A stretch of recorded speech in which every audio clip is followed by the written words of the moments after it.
Hello, my dear friends of the True Wellness Center. We are reaching out today because we have a special going on this week.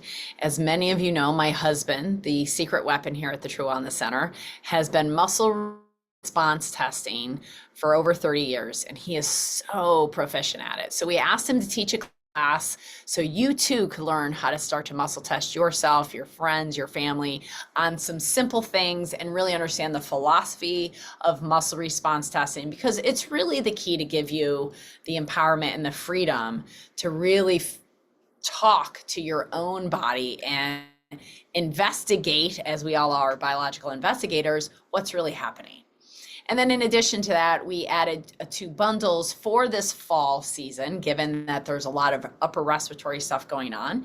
So some topical ointment called 𝗦𝗃𝗃 to help your lymphatics move, and some 𝗻𝗃 homeopathic, it's a mother tincture actually, from the 𝗚cies remedy out of Switzerland, that's really designed to open up the sinuses and to open up the upper respiratory. So I personally have had a lot of mold exposure over the last few months. I know a lot of people are dealing with some viral loads. So this is a great way to upregulate your body, facilitate your body, and let the energy flow.